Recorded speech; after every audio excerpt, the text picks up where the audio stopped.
After pumping the stock market for years, especially in the last 2 years, promoting the biggest bubble of them all in response to COVID-19, the Fed is now on a mission to crash it all and burn it to the ground. The music was playing and everyone was dancing to the tune of inflation being transitory. So transitory is a word that people have had different understandings of. And the biggest fiscal stimulus in history, but as inflation raged past 9%, the music stopped and the lights came on. All of a sudden, the Fed is attempting to slay the very same dragon, inflation, it helped create. And the only way to do so is to destroy demand by aggressively hiking rates and pushing the stock market off the cliff. What's going on, folks? Vitaly here with another rant about current events in markets and economy. Thank you for tuning in, and please make sure to like and subscribe. The problem is that the Fed has painted themselves into a corner and have no choice but to go all in on this mission. They're now fighting the same battle against inflation they fought in the 1970s. This time around, they are armed with much more firepower, but it may not be enough. The Fed has hiked rates 3 times this year and has signaled that they are prepared to do so again. This aggressive rate hike campaign is causing the stock market to plunge, and the Fed is now openly cheering the decline. The Federal Reserve hosts an annual economic policy symposium in Jackson Hole, Wyoming, accompanied by dozens of central bankers, policymakers, and economists from around the world. Basically, a few big shots are gathered together out in nature to chat about policy and economy and so forth. This year's Jackson Hole Symposium was focused around inflation and featured a speech from Fed Chair Jerome Powell. In his 8-minute speech, Papa Powell reassured that there will be some pain ahead for households and businesses, and that they're not putting the machete away and will continue slaying the inflation beast by hiking the rates. In response to the Powell's 8-minute speech, the market erased $78 billion from the top richest in the United States. Elon Musk lost $5.5 billion, Jeff Bezos lost $6.8 billion, Bill Gates saw $2.2 billion erased, and Warren Buffett lost $2.7 billion. That's not to say that retail investors were not affected. If you have money invested in the stock market directly or indirectly, you were most likely affected by Powell's speech as well. The truth is, that's the whole point. The Fed wants you to be affected and is openly applauding as you watch your portfolio decline. After the S&P 500 tumbled 3.4%, Anil Kashkari, the president of the Federal Reserve Bank of Minneapolis, said this: "I was actually happy to see how Chair Powell's Jackson Hole speech was received. People now understand the seriousness of our commitment to getting inflation back down to 2%. In other words, they're happy that the market is crashing and investors are losing billions of dollars, because that means that their plan is working and they're not shy to admit it. The goal is to beat the consumer down and make them spend less." If you guys were paying attention, you might remember an article from Bloomberg opinion columnist Bill Dudley issued back in April this year, who basically wrote that for the Fed to be effective,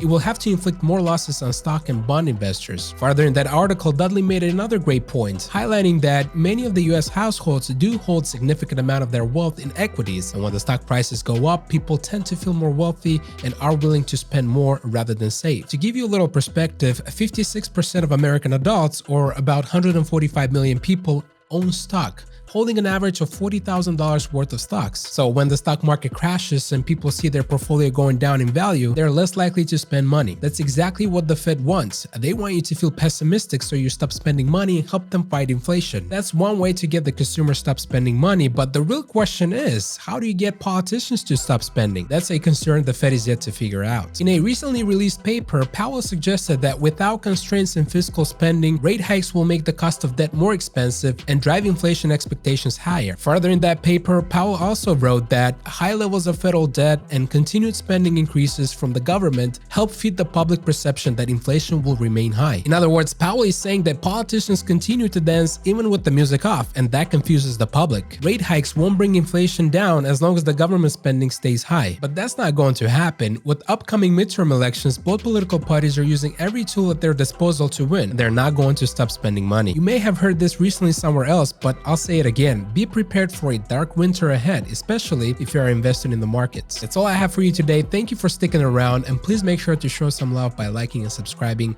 and I will see you on the next one.